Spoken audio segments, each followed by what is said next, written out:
This is the scariest place on Earth. No one dives deeper than Captain Myra Thorne, a deep-sea explorer who survived places that would crush submarines like tin cans.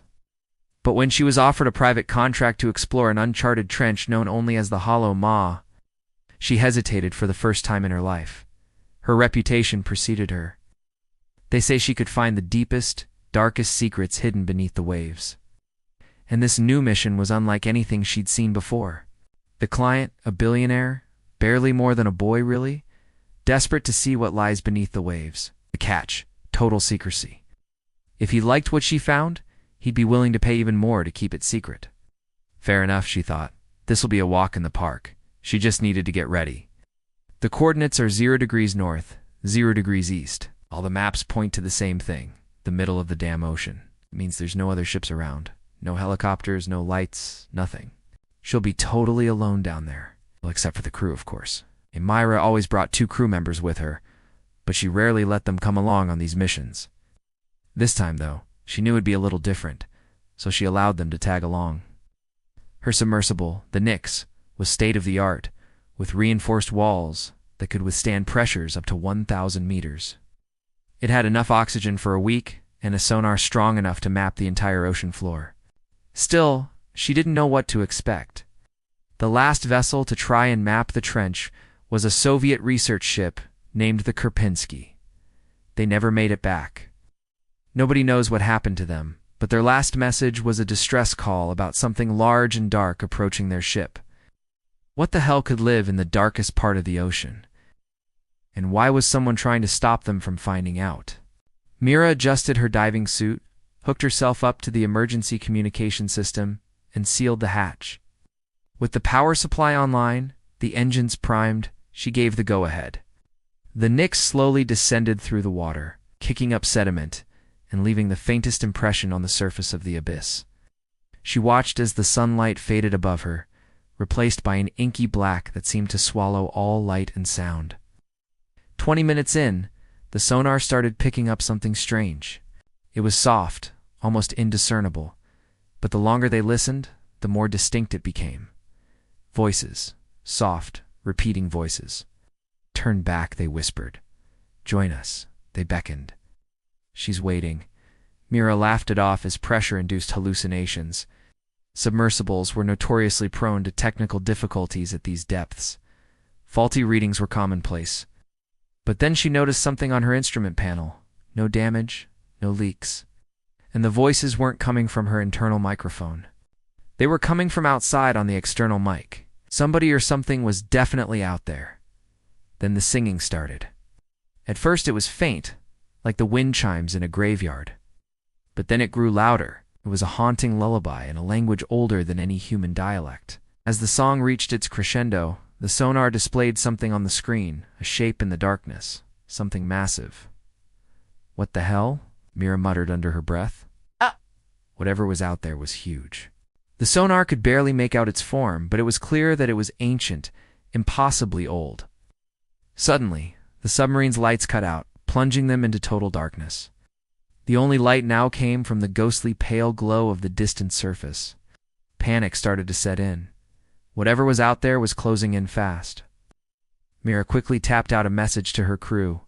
"Evacuate, evacuate, repeat, evacuate." She heard muffled shouts in response, but the voices were drowned out by the sound of rushing water. She opened her eyes and saw the shadowy shape looming closer still.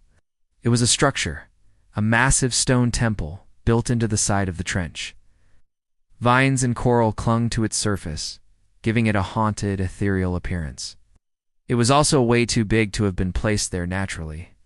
Someone, or something, had constructed it here. But how? The song stopped abruptly, and the voices returned. "Welcome," they hissed. "We've been expecting you." As if summoned by their words, the temple doors creaked open, revealing a glimpse of what lay within.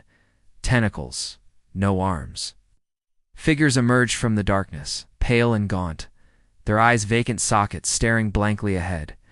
They floated in the water like ghosts, their bodies thin and skeletal, their mouths moving in sync with the whispers. Myra strained to listen, trying to decipher their words. She couldn't quite make out what they were saying, but their tone was clear. They were inviting her in. With trembling hands, Myra reached for the controls, but they were frozen. The Nix wouldn't move. Suddenly, the figures outside the window started to move faster, their movements becoming more frantic. Their voices grew louder, echoing in the cramped space of the submersible. "Don't go," they begged. "Please stay." The pressure alarms blared, shattering the eerie calm.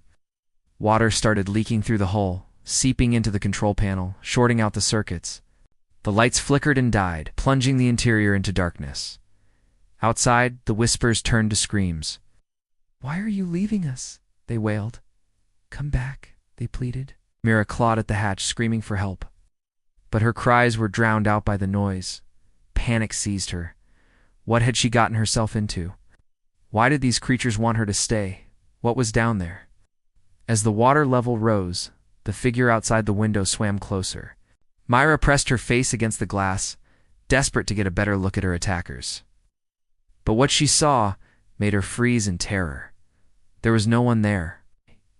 The window was perfectly clear, reflecting the image of the panicked expression on her face. Then the figure stepped closer. Still nothing. She moved closer still, and that's when she saw it. A woman, beautiful, glowing skin, hair flowing behind her like a black cloud. Her eyes were empty sockets, staring directly at Myra with a cold alien gaze. Her lips stretched into a smile that was far too wide, revealing teeth that were sharp and long. The woman leaned closer to the window, her voice a raspy whisper in Myra's ear. "You found me, now stay." The temperature in the sub dropped dramatically, sending a shiver down Myra's spine. The pressure alarms were deafening. The water was rising fast. She could feel the weight of the ocean pressing against the hull, threatening to crush the sub. She needed to get out of there. She had to get to the surface. But when she tried to reach for the controls, her hand met only water. Gasping, Myra turned to her crew, only to find them staring blankly ahead, their faces pale and lifeless. Their eyes were vacant, their breathing shallow and slow. Myra realized with a jolt that they were dead. She was alone, trapped at the bottom of the Mariana Trench with a maniac. The last thing she remembered was the feeling of the water closing in around her, the sound of the woman's laughter echoing in her ears. Then everything went black. A week later, the Nix was found drifting near the surface, its hatch open, its interior eerily silent. There was no sign of Myra, but one thing remained behind. A recording, with Myra's voice whispering urgently, "She's not in the trench. She's beneath it." So what do you think? Is there anything scarier than this? Share your thoughts below.